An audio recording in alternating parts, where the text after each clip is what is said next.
Boa tarde, amados irmãos, amadas irmãs. Vamos continuar a nossa comunhão dentro do tema Se alguém quer vir após mim. Nós vimos que o Senhor não obriga ninguém a ir após Ele. Ele fala para os seus discípulos, para aqueles a quem um dia Ele chamou e disse: se alguém quer vir após mim.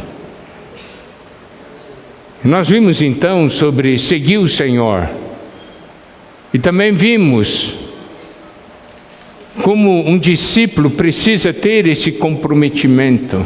Ele não pode ter dois senhores, não pode querer as coisas da terra juntamente com as coisas dos céus.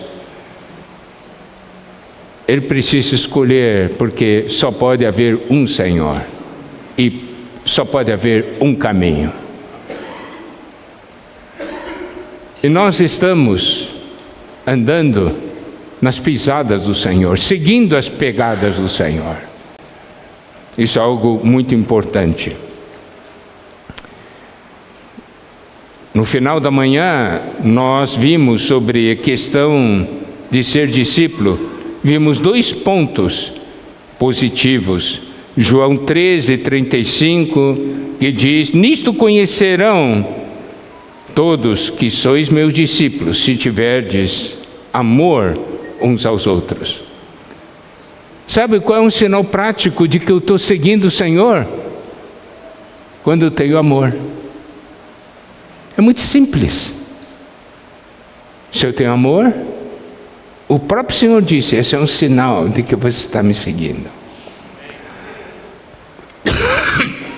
Porque ele diz assim: nisto conhecerão todos que sois meus discípulos, se tiverdes amor uns aos outros. Mas nós temos que compreender um pouco mais esse versículo. É principalmente ter amor uns aos outros quando é impossível ter amor. Os irmãos estão compreendendo? Ter amor, onde todos têm amor, até as pessoas do mundo ter amor, não é nesse amor que nós vamos ser conhecidos, que somos discípulos do Senhor.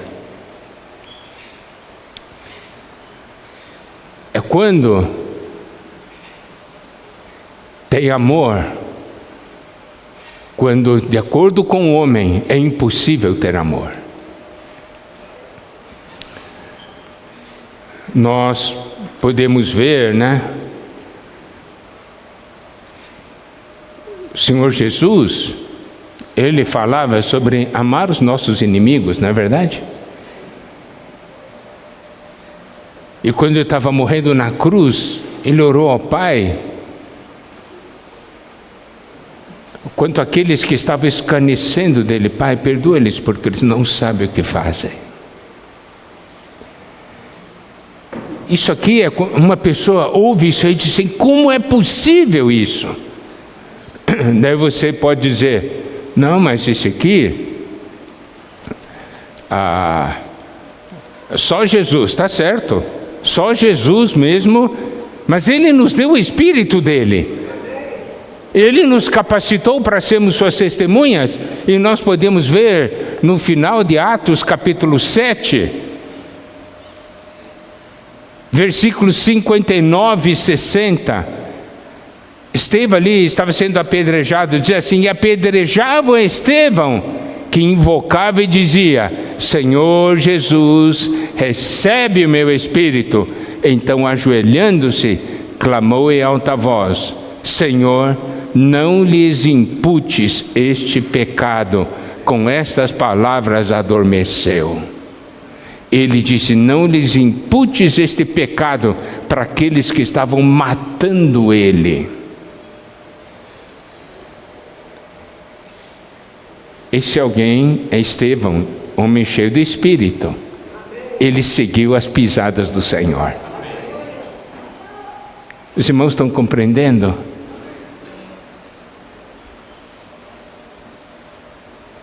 E aí, outro ponto positivo: nisso é glorificado meu Pai, em que deis muito fruto, João 15:8, e assim vos tornareis meus discípulos. Na versão NAA, Nova Almeida atualizada: nisso é glorificado meu Pai, que vocês deem muito fruto, e assim mostrarão que são meus discípulos. Então, nosso frutificar é um sinal de que nós somos discípulos do Senhor, que estamos seguindo o Senhor. E aí, outra porção, Evangelho de João, capítulo 8, versículos 30 até 32. Ditas essas coisas, muitos creram nele. Disse, pois, Jesus aos judeus que haviam crido nele. Então, você pode ver, ele então fala uma palavra não para todos, mas para aqueles que haviam crido nele. E diz assim: se vós permanecerdes na minha palavra, sois verdadeiramente meus discípulos, conhecereis a verdade e a verdade vos libertará. Esse é um versículo muito importante.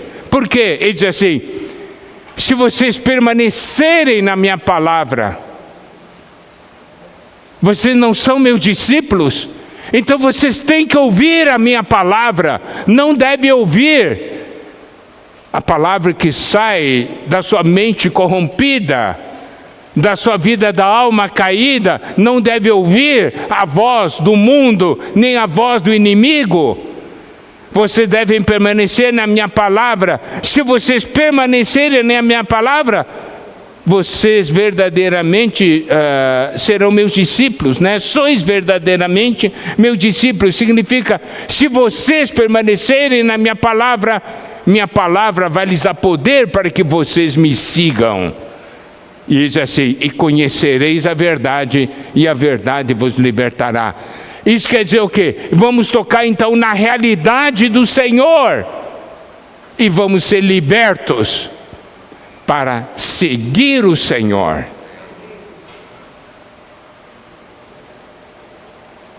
Querido irmão, querida irmã, você sente ou não sente que tem coisas na sua vida que estão prendendo você?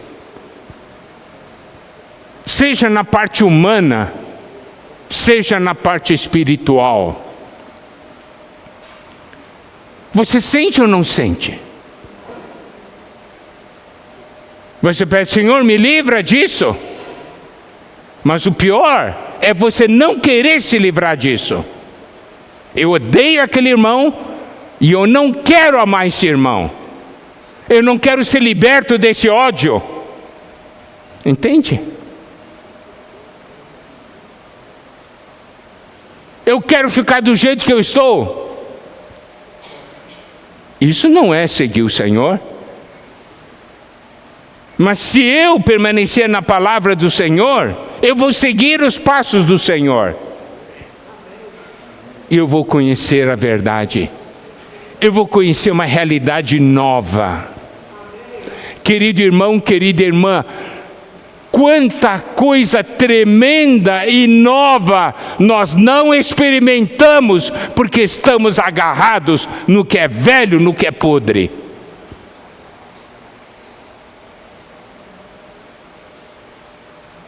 Conhecereis a verdade, e a verdade vos libertará. Não é? E nós também sabemos o seguinte, João 8,36: se pois o Filho vos libertar, verdadeiramente sereis livres. Irmãos, por que nós estamos compartilhando isso? Porque nós estamos nesse novo começo, e Deus quer nos abençoar muito. Nós vamos ou não vamos seguir o Senhor?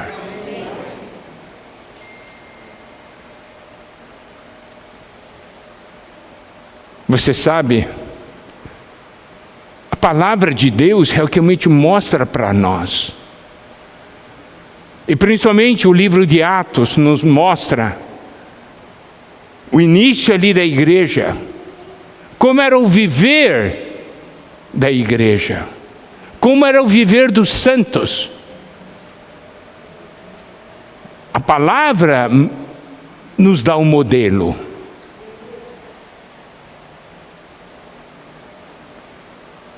Aqui o Senhor fala sobre ser discípulo.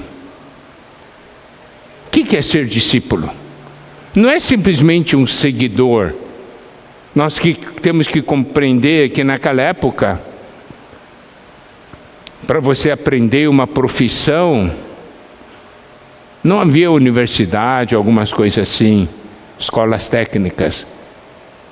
Se você quisesse ser, digamos, um carpinteiro, você teria que procurar um carpinteiro para ser o seu mestre, né? Se você quisesse conhecer mais alguma outra profissão, você teria que procurar alguém para ser o seu mestre. Então, quando você procura, naquela época, se procurava alguém para ser seu mestre, e se esse mestre o aceitasse, tá bem, eu recebo você como meu discípulo, eu vou passar para você tudo o que eu sei e tudo o que eu sou. Então, o que essa pessoa que iria ser o discípulo devia fazer? Ele passava então a viver na casa desse mestre. Porque não era uma questão de ir para a aula e depois voltar para casa. Não, ele tinha que ir para a casa desse mestre e viver com esse mestre. Irmãos, esse é o princípio que existe, é o primeiro passo de alguém que ser discípulo do Senhor. Você só quer ter algumas aulas e viver a sua própria vida? Não, você tem que dizer, eu quero morar e viver com o Senhor. Os discípulos não andavam com o Senhor, não moravam e andavam com Ele? Não era ir para a presença do Senhor, tá bom, tchau, tchau, vai embora. Não era assim. Ser discípulo significa morar. Ele começava então, essa pessoa, se o mestre o aceitava, o que então ocorria? Essa pessoa que era o discípulo começava a trabalhar na casa do mestre. Limpar a casa, varrer chão, carregar as coisas. E o mestre olhava então o caráter dele e o corrigia para torná-lo alguém apropriado. E então, pouco a pouco, ele ia aprendendo a profissão. Aprender a ser como o mestre, tanto na sua habilidade como na sua pessoa. Então as pessoas diziam, esse aqui é discípulo de tal. Por quê? Porque olhava para ele é igualzinho ao mestre dele. Tinha o mesmo jeitão, tinha a mesma maneira de fazer, tinha a mesma técnica. Esse aqui é discípulo do fulano de tal.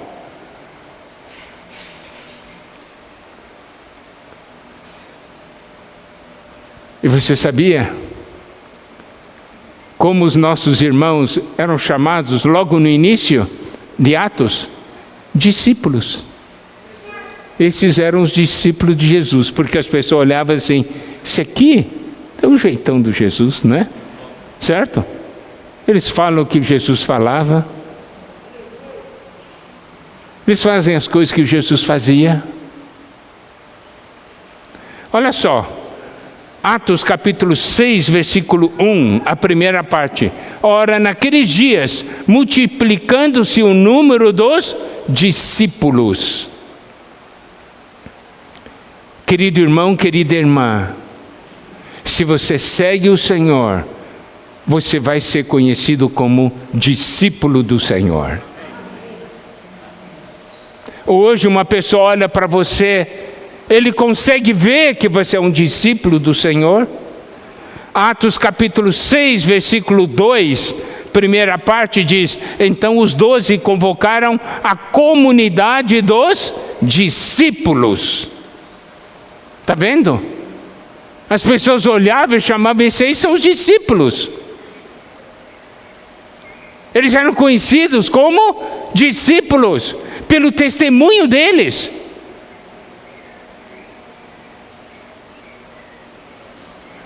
Atos capítulo 6, versículo 7. Crescia a palavra de Deus e em Jerusalém se multiplicava o número dos discípulos. Também muitíssimos sacerdotes obedeciam à fé. Atos capítulo 9, versículo 1. Saulo, respirando ainda ameaças e morte contra os discípulos do Senhor, dirigiu-se ao sumo sacerdote. Está vendo? Então, no início, eles eram conhecidos como discípulos. Discípulos do Senhor.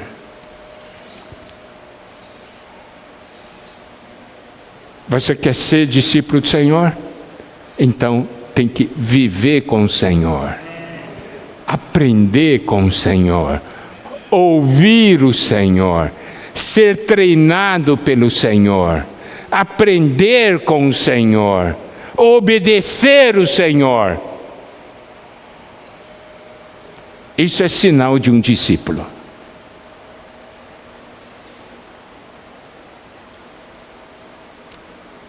E também eram conhecidos como aqueles da fé, aqueles que obedeciam à fé.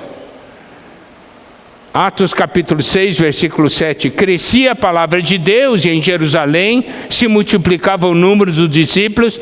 Também muitíssimos sacerdotes obedeciam à fé.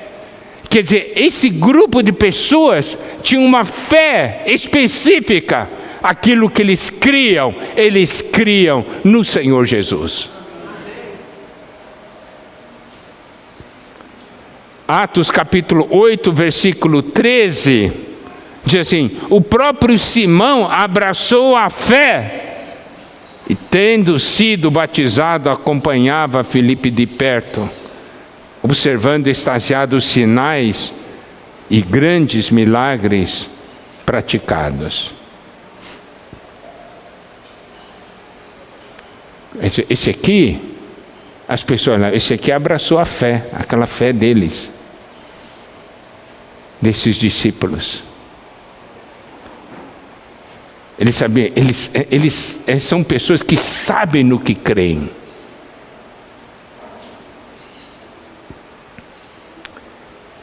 E também, aqueles que seguiam o Senhor no início da igreja, eram conhecidos como aqueles do caminho. O que é o caminho? É um modo de vida, é a maneira como eles caminham. É como eles vivem. E eles eram conhecidos como os do caminho, por quê? Porque o caminho desses discípulos era diferente de todos os outros caminhos que existiam.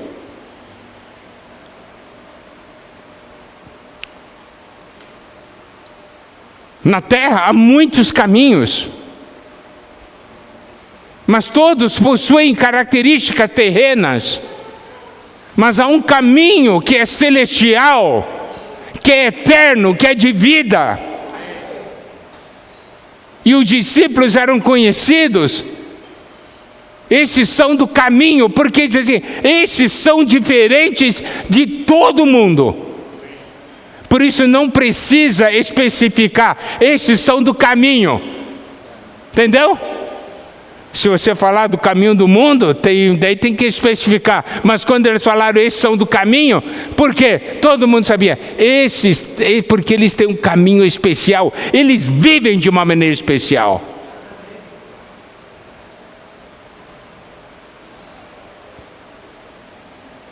Atos capítulo 9, versículo 2 diz: Ele pediu cartas para a sinagoga de Damasco, a fim de que, caso achasse alguns que eram do caminho, assim homens como mulheres, os levasse presos. Atos 19, 9. Visto que alguns deles se mostravam empedernidos e descrentes, falando mal do caminho diante da multidão, Paulo, apartando-se deles, separou os discípulos, passando a discorrer diariamente na escola de Tirano. Atos 19, 23, por esse tempo houve grande alvoroço acerca do caminho. Eles eram conhecidos como aqueles do caminho. Por quê? Eles seguiam Jesus, certo? E eu me lembro, então, uns 2 anos atrás, quando nós começamos, a andar debaixo da direção do Senhor, muitos irmãos perguntavam para mim, irmão Miguel, e agora, qual será o nosso caminho doravante? Daí eu me lembro, foi lá em Limeira, eu compartilhei com os irmãos. Nós estamos voltando ao início. Qual é o caminho? Caminho não é uma maneira, caminho é uma pessoa. Senhor Jesus disse: eu sou o caminho, a verdade e a vida. Ninguém vem ao Pai senão por mim. Querido irmão, querida irmã, nós somos do caminho, e esse caminho é uma pessoa, porque nós seguimos uma pessoa, nós não seguimos maneiras, nós não seguimos métodos, nós seguimos a pessoa viva do Senhor. O Senhor é o nosso caminho, isso que nos torna diferentes. Esse é o caminho diferente de todos os outros caminhos dessa terra. Ser discípulo, certo? É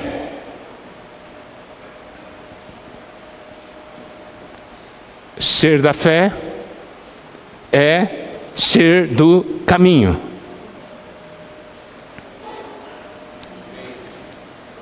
E aí tem um outro aspecto do livro de Atos que nós precisamos compreender e ver que essa questão de seguir o Senhor é seguir essa pessoa.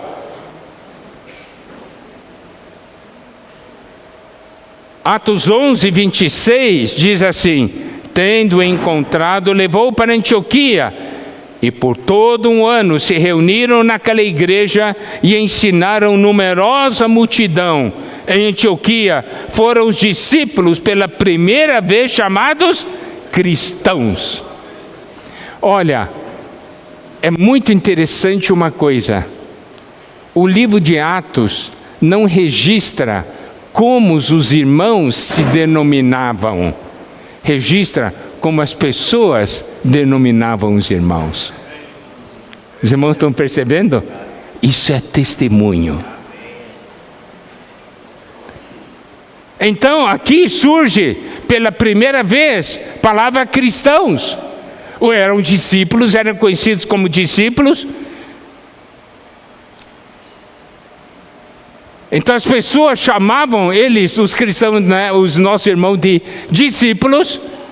Mas foi em Antioquia que os discípulos pela primeira vez foram chamados de cristãos. O que significa cristão? É homem Cristo. Homem Cristo, homem de Cristo. Por quê? Eles olhavam assim, sabe esse pessoal? Eles falam de Cristo toda hora, eles cantam Cristo, esses oram a Cristo, só sabem de Cristo, vivem para Cristo, trabalham para Cristo, desfruta de Cristo.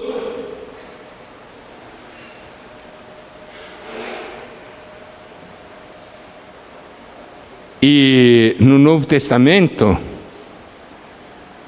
há 3 porções em que se menciona essa palavra cristão.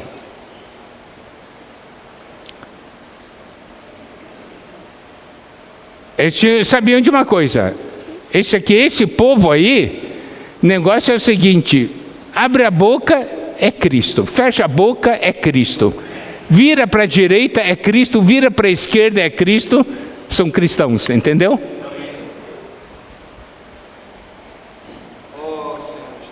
seguem o Senhor, seguem a Cristo. Foram os outros que chamaram eles. Certo? Então, o primeiro lugar onde surge essa palavra cristão é Atos 11, 26. Segundo lugar, está em Atos 26, 28. Então, Agripa se dirigiu a Paulo e disse: por pouco me persuades a me fazer cristão. Por pouco você me torna um cristão, você faz com que me torne um cristão. Mas quando ele usou essa palavra, a me fazer cristão, era num sentido mais pejorativo. Porque ser cristão naquela época era um louco, entendeu? É ser louco.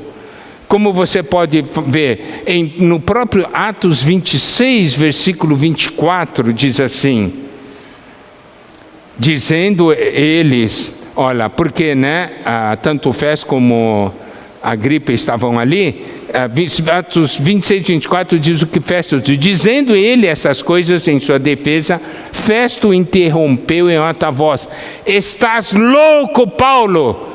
As muitas letras te fazem delirar. Você está louco? Porque o que eles falavam, o homem natural não podia compreender. Você é louco.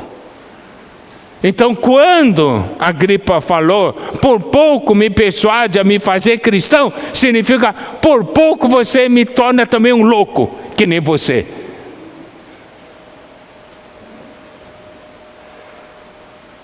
Você quer ser cristão hoje nessa terra ou quer ser igual às pessoas do mundo? Depende de quem nós seguimos. Seguir a Cristo, as pessoas vão dizer, ele é cristão. Alguns vão dizer, esse aqui é um louco.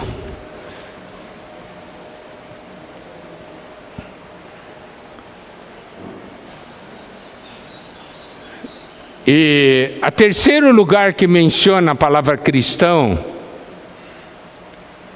aliás, voltando ainda a esse ponto, daí Paulo em Atos 26, 29 diz assim, Paulo respondeu: assim Deus permitisse que por pouco ou por muito, não apenas tu, ó rei, porém todos os que hoje me ouvem, se tornassem tais quais eu sou, exceto estas cadeias. Se Deus permitisse que vocês se tornassem como eu, um cristão, esse louco. Está vendo?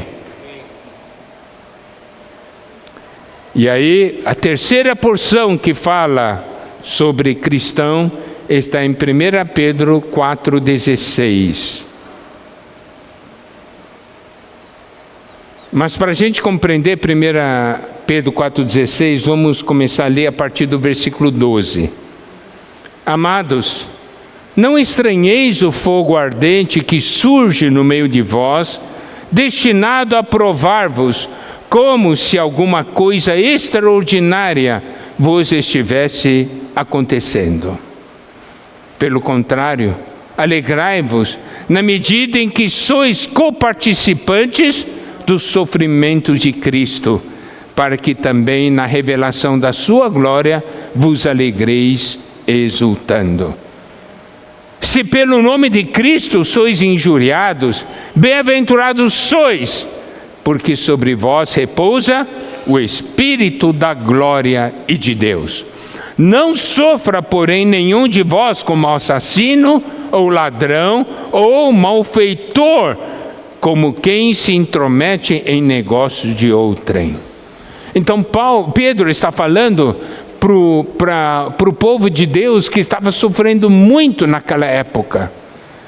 Não estranheis o fogo ardente, como se tivesse um fogo que estivesse aí destinado a provar-vos.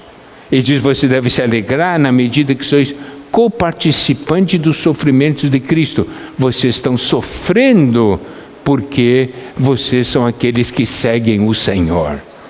Certo? co-participando do sofrimento de Cristo, para que também na revelação da sua glória vos alegreis exultando. Significa, está sofrendo hoje, mas você, que é como co-participante do sofrimento de Cristo, na revelação da sua glória, você vai se alegrar.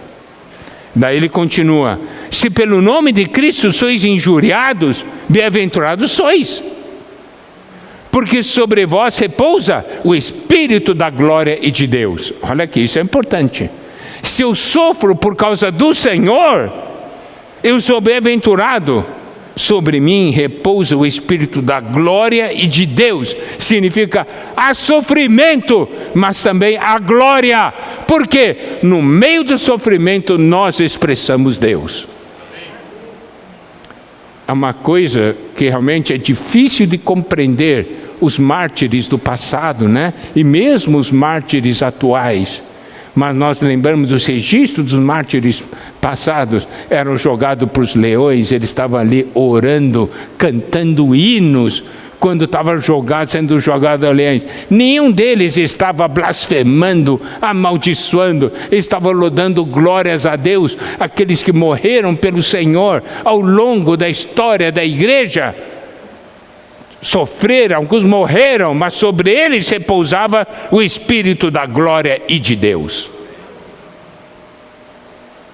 Mas ele diz: não sofra, porém, como assassino ou malfeitor. Não sofra por causa de coisas erradas que fazem. Daí vamos para o versículo 16. Olha só, isso é importante. Mas se sofrer como cristão, não se envergonhe disso. Antes, glorifique a Deus com esse nome. Se é para sofrer, sofra como cristão. Alguém que fala Cristo, respira Cristo, vive Cristo, porque segue a Cristo. Sofrer como cristão, não se envergonhe. Glorifique a Deus com esse nome.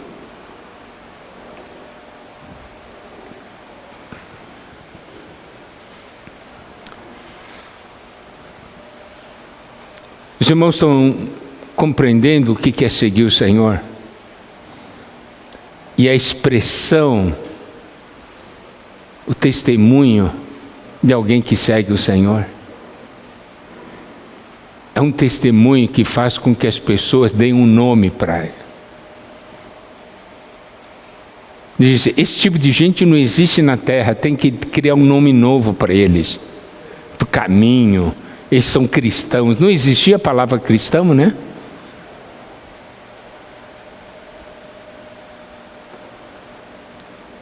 Agora, nosso desejo é que, seguindo o Senhor nos chamou para segui-lo, para sermos seus discípulos.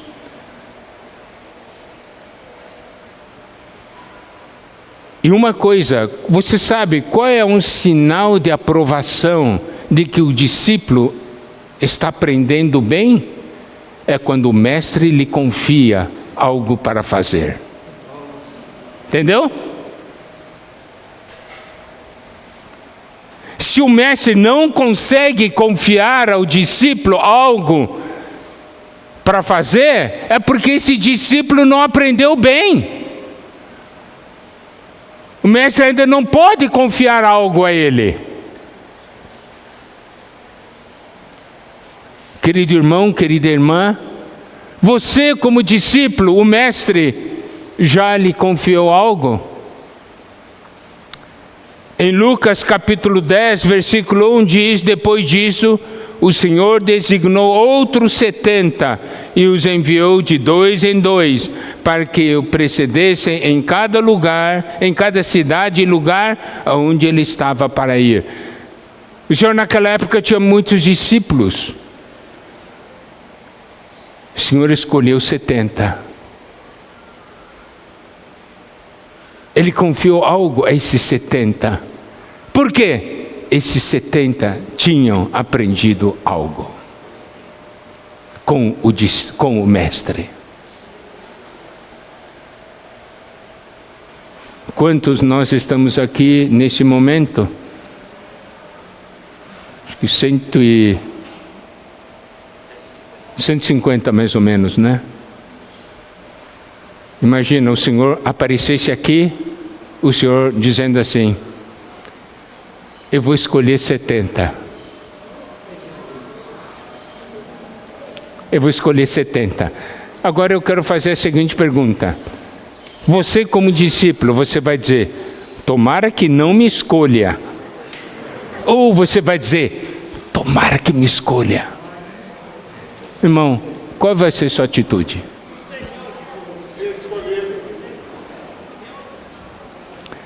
O Senhor aparece, eu vou escolher 70. Você encolhe na cadeira assim: eu não estou aqui, viu? Tomara que não me veja. É assim que se segue o Senhor? Quantas vezes você já fez isso? Seja sincero.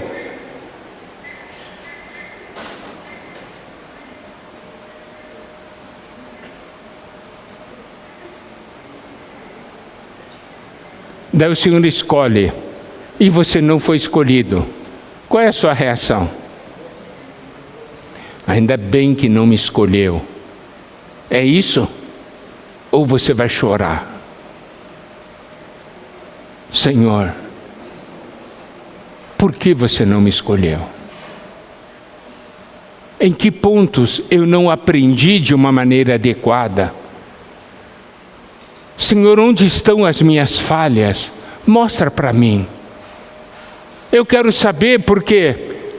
Porque quando você escolher da próxima vez, eu quero ser escolhido. Isso é o coração de alguém que segue o Senhor. Hoje, nesse novo começo, o Senhor está perguntando: quem quer me seguir? Quem quer tomar cruz, negar a si mesmo, para que o meu reino se manifeste?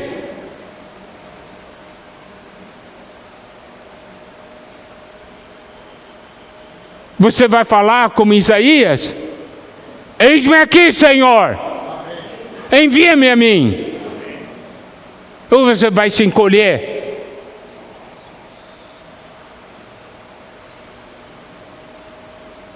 Esses 70 tiveram experiências maravilhosas. Vocês podem depois ver em Lucas, quando eles voltaram, a alegria deles. Eles aprenderam algo com o Mestre.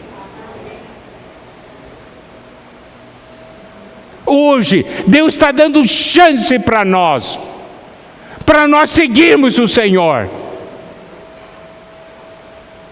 Estava toda aquela situação inadequada, Deus nos chamou para um novo começo. Quem quer me seguir? O Senhor deixou muito claro, não vai ser um caminho fácil, vai começar do zero, e vai ter que negar a si mesmo.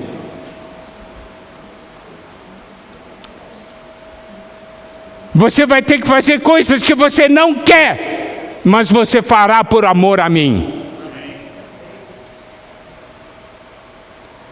Irmãos, se nós queremos ser úteis na mão do Senhor, ser um servo escolhido pelo Senhor, nós temos que mudar de atitude. Tem coisas que você sabe que Deus quer, mas você não quer fazer.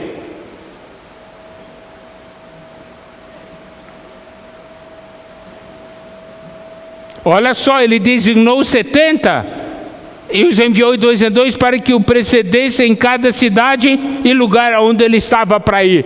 O Senhor está dizendo: vocês vão primeiro, porque depois eu irei. Que missão gloriosa!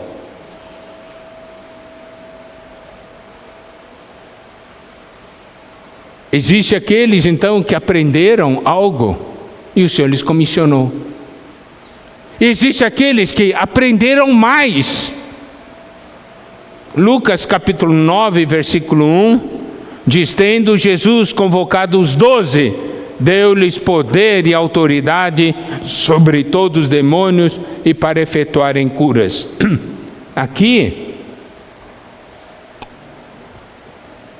o Senhor chamou 12, número menor ainda. Ok, digamos que você foi chamado dentro de 70 e diz assim, pá, bom demais. E o Senhor diz, agora eu vou escolher 12. E aí?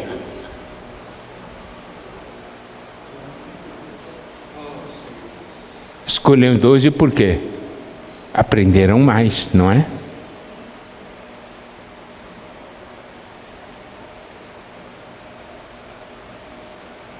A questão é que nós, para as coisas de Deus, nós não queremos ser o melhor. Esse é o grande problema. Nós queremos só passar de ano. Não é o grande problema que nós enfrentamos? Não é esse conceito que você tem? Não preciso ser melhor, só preciso passar de ano. Isso aqui eu sempre falo para os irmãos, principalmente falo para os casais, isso aqui a gente já falou várias vezes.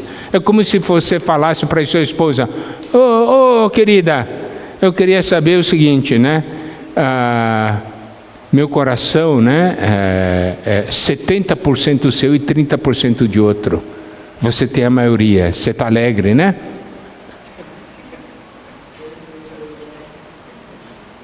O que a esposa vai falar? Tem alguma esposa aí que aprova isso aí? Puxa, meu marido tem 70% o coração é para mim. Tem 30% por outro, mas 70% é para mim. Eu estou alegre. Existe esposa assim? Esposas, vocês querem quantos por cento do coração? 100. Ué, mas por que para Deus você não quer dar 100? Para Deus você acha que 70% já está muito bom. Por quê? Porque para Deus você não quer ser o melhor.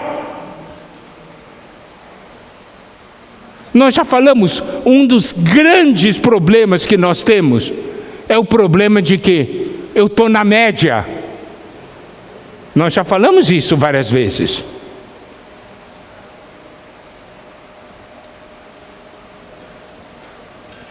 Seguinte, irmão, como é que você está? Bem não estou, mas também mal não estou. Eu estou na média.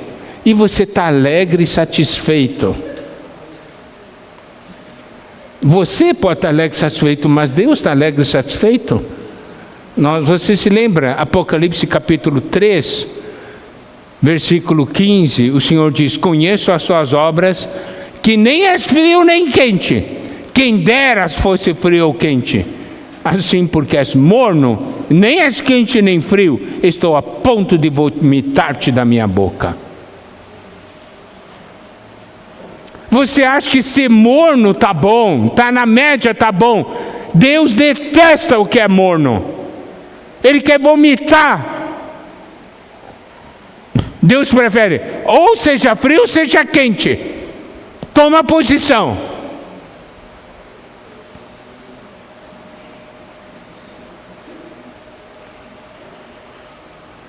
Eu não sou daqueles que mais amam o Senhor. Também nem faço parte daqueles que menos amam o Senhor. Eu estou na média. Terrível. Por que você não quer ser aquele que mais ama o Senhor? Por quê? Deus não merece?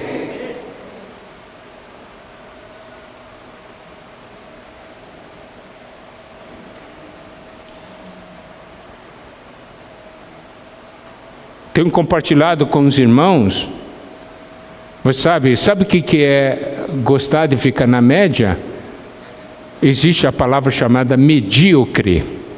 Medíocre é aquele que está na média. Você sabia? Medíocre é o que está na média. Eu gosto de estar na média. Medíocre.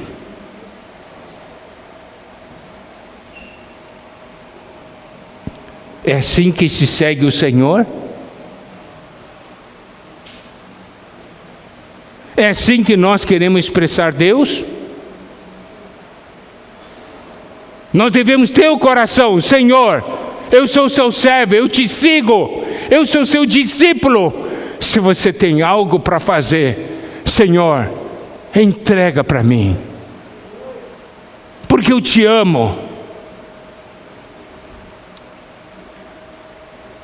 Se eu aprendi a lição como um discípulo, confia a mim algo.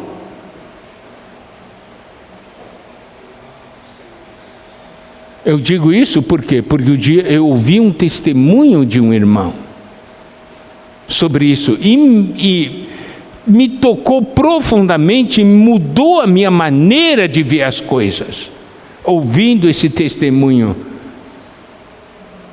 que esse irmão deu, porque ele exatamente dizia isso: Senhor, por que você não me escolheu? Ele estava inconformado, não do lado negativo, entende? Ele disse: Senhor, mostra para mim, eu quero aprender, porque eu quero ser útil na sua mão, eu quero que você me use.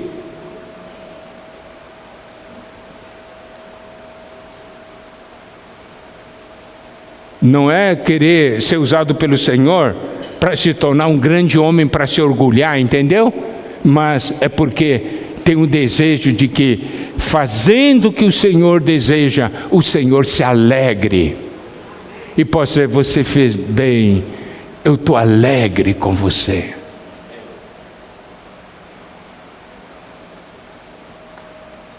Então, você pode ver, tem missões que Deus escolhe 70, tem missões que o Senhor escolhe 12.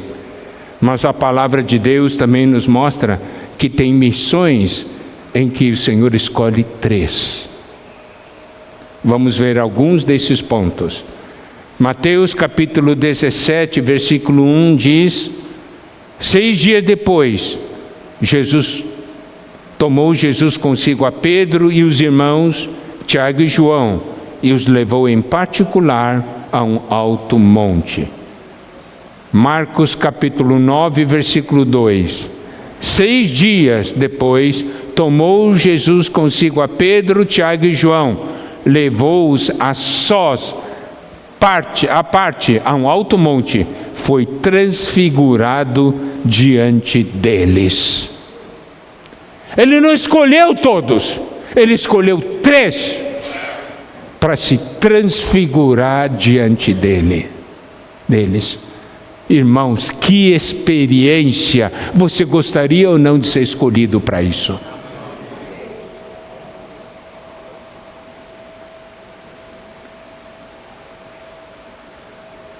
Escolheu 3.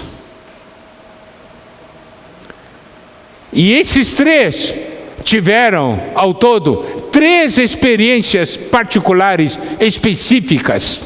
Primeira foi essa da transfiguração. A segunda experiência que levou esses 3 está em Marcos 5, de 35 a 37. Falava ele ainda quando chegaram alguns da casa do chefe da sinagoga, a quem disseram: tua filha já morreu, por que ainda incomodas o mestre? Mas Jesus, sem acudir a tais palavras, disse ao chefe da sinagoga: não temas, crê somente. Contudo, não permitiu que alguém o acompanhasse, senão Pedro e os irmãos Tiago e João. Isso tudo uma questão de intimidade. Você deseja que o Senhor se revele mais a você de uma maneira íntima, levando a você ter alguma experiência especiais? Há um preço a pagar.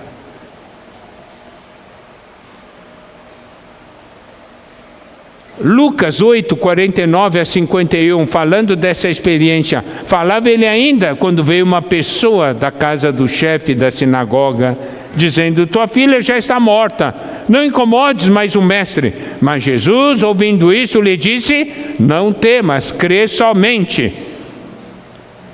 e ela será salva. Tendo chegado a casa, ninguém permitiu que entrasse com ele, senão Pedro, João, Tiago e bem assim o pai e a mãe da menina. E nós sabemos daí que eles entraram e o Senhor ressuscitou essa menina, tá certo?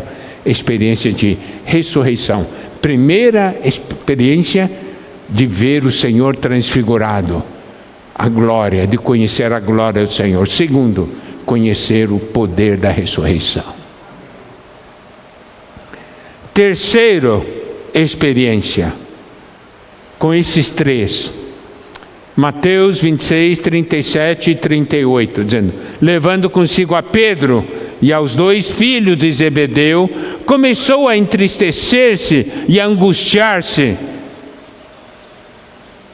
Versículo 38, então lhes disse: a minha alma está profundamente triste até a morte, ficai aqui e vigiai comigo. Marcos 14, versículos 32 e 34. Então foram ao lugar chamado Getsemane. Ali chegados, disse Jesus a seus discípulos: assentai-vos aqui enquanto eu vou orar. E levando consigo a Pedro, Tiago e João, começou a sentir-se tomado de pavor e de angústia. Ele disse: a minha alma está profundamente triste até a morte, ficai aqui e vigiai. Então, a terceira experiência, passar o sofrimento do Senhor juntamente com Ele. Vigiar com o Senhor quando Ele pede a nossa cooperação. Agora, aplicando isso para as nossas vidas,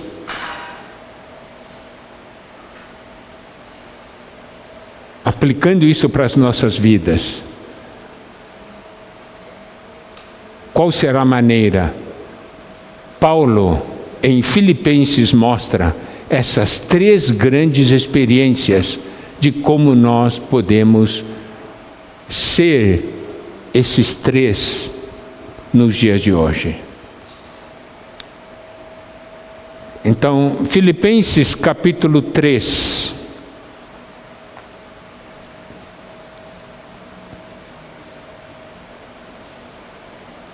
A partir do versículo 7.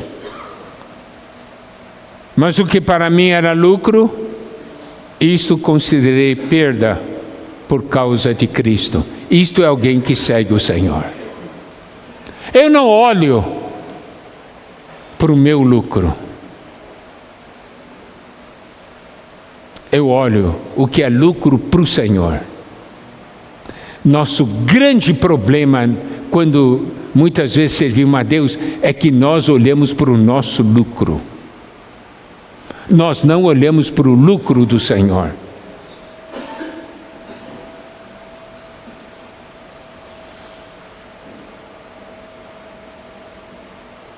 Nós ouvimos muitas vezes testemunho de irmãos que falaram, que deram suas vidas para o Senhor.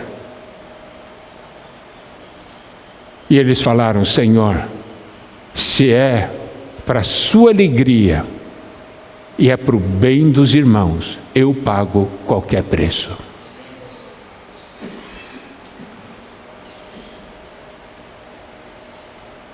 Porque não olho o meu lucro, eu quero que Cristo ganhe. Irmãos, se nós não tivermos tal visão, como vamos fazer com que o reino de Deus se expanda? Olha o exemplo dos apóstolos no início. Alegria de sofrer por Cristo. Deus está dando chance para você viver Atos novamente. Quer jogar fora? Quer montar o seu sistema?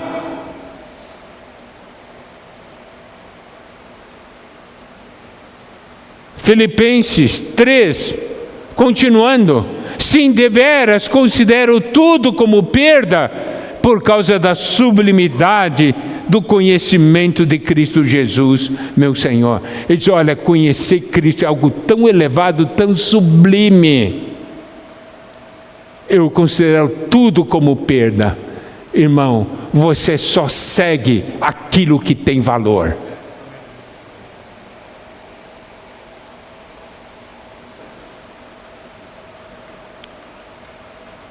Uma vez, um servo de Deus falou,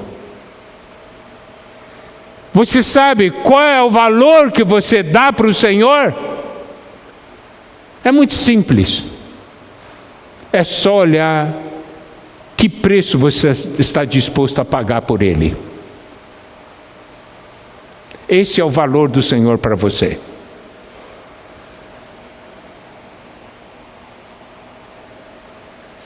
Ah, é para o Senhor? Não, eu não quero pagar um preço elevado, não. Eu vou dar um preço pequeno.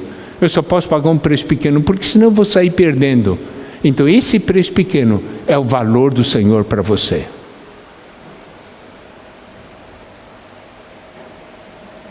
Eu estou disposto a dar a minha própria vida. Esse é o valor do Senhor para você.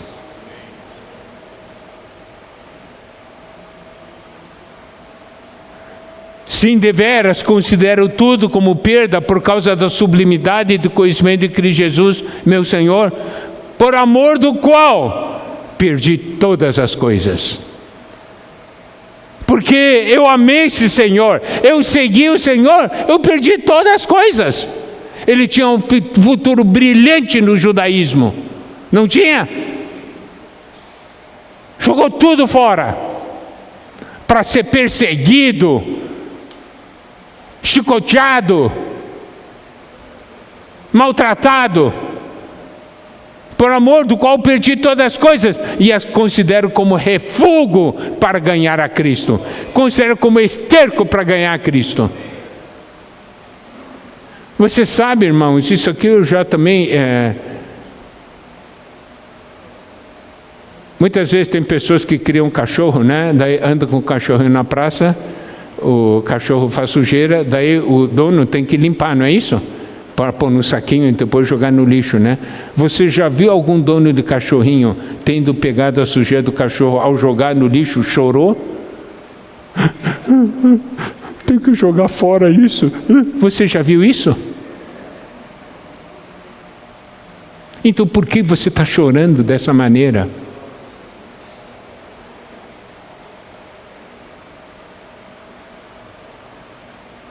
Considero como refúgio para ganhar a Cristo. Eu não olho o que eu estou perdendo. Eu estou ganhando a Cristo e isso vale a pena. Muitos de vocês já foram muito usados pelo Senhor no passado, dentro da esfera em que viveram. Você não deseja que o Senhor o use novamente?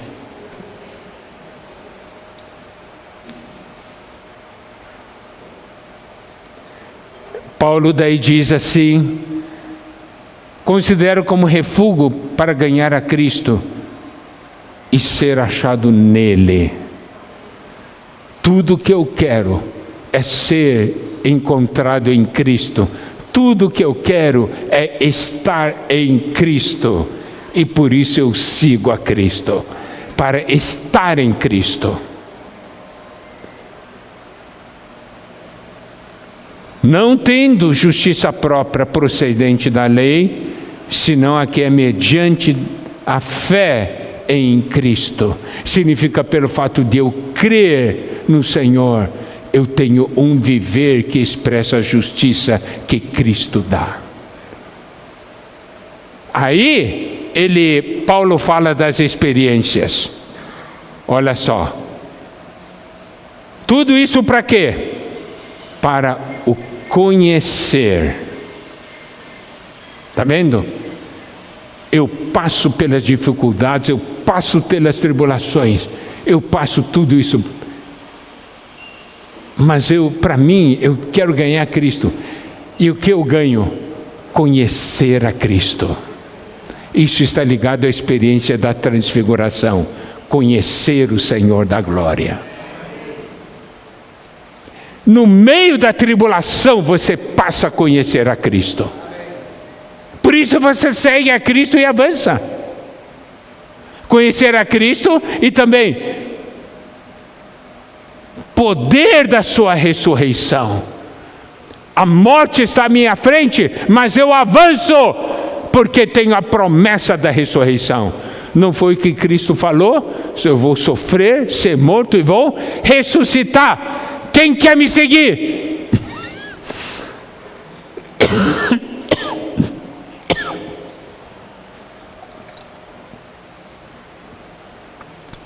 Conhecer a Cristo, a sua glória, conhecer o poder da sua ressurreição, aquela experiência da filha de Jairo, certo? É que aqueles 3 participaram.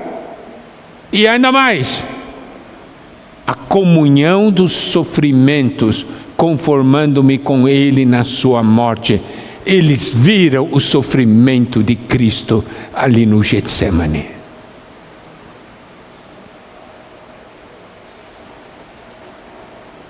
E aí ele diz, para de algum modo alcançar a ressurreição dentre os mortos, isto é, a suprema ressurreição.